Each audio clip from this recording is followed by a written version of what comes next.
Masu sauraro barkamu da saduwa a wani sabon shirin na in ba ku ba gida a zauren akushin sinawa a ci gaba da muke na yawon kwalama na ɗanɗana abinci na ƙasar Sin musamman na halal wato na musulmai. Yau mun zo wannan shagon cin abinci mai suna Mahmud Wiggles Restaurant a nan cikin birnin Beijing, saboda wannan wurin cin abinci ya shahara wurin dafa wani nau'in abinci na kaza da dankali da ake kira dafanji.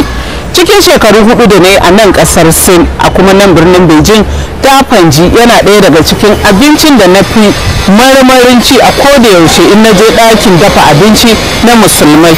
Saboda me? Saboda daɗinsa. Yanzu ku biyo mu don mu ɗanɗana wannan abinci a wannan shago na Mahmud Wiggles Restaurant.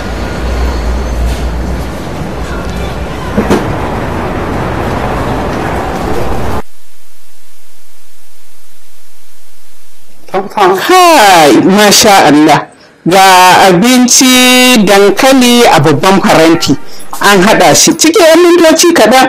Yanzu sai in ce ku biyo mu zauna mu ɗanɗana mu ji wannan abinci mai daɗin gaske. Ƙanshin ma ya isa ya ƙosar da mutum. To a cikin wannan faranti na dankali da kaza, a cikin wannan babban faranti da farko dai akwai dankalin turawa gashi nan, akwai barkono gashi nan, busasshen barkono da aka yayyanka, akwai koren tattasai gashi nan, akwai kuma tattasai da muka sani namu jan tattasai gashi nan amma ba mai zafi ba. Kana akwai sauran kayan ƙanshi wato dangin suka nan fari duka gashi nan, kuma akwai abin da na lura da shi wato akwai citta, ɗanyen citta da shi ma aka yayyanka shi gashi nan ya nuna ya zama kamar dankali duka a ciki. Saboda da farko zan fara ɗanɗana kaza in ji ya ɗanɗanon shi yake.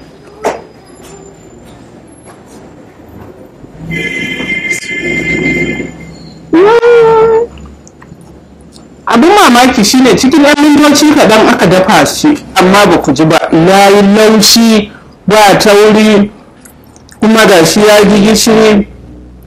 Yana da wani ɗanɗano da ya bambanta da kamar yadda mu kawai za mu dafa fatan dankali, akwai bambanci. Bari mu ƙara ɗanɗana ku biyo mu.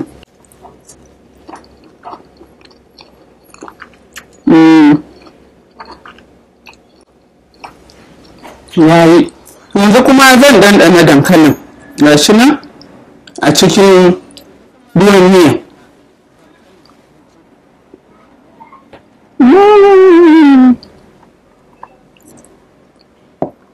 Shi ma ya laushi sosai kuma kayan ƙanshin ya shiga jikin dankalin, wanda ya shiga cikin jikin kazan duka ɗanɗanon na jiki.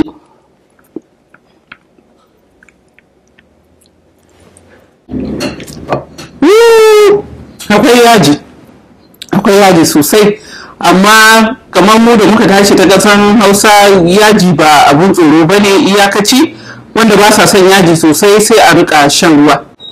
Kan ga taimake ni da ruwa. Sai dai yajin ba zai hana ni in ci wannan girki mai daɗin gaske ba, don wanda duk ya bar wannan girki lalle ya bar gara.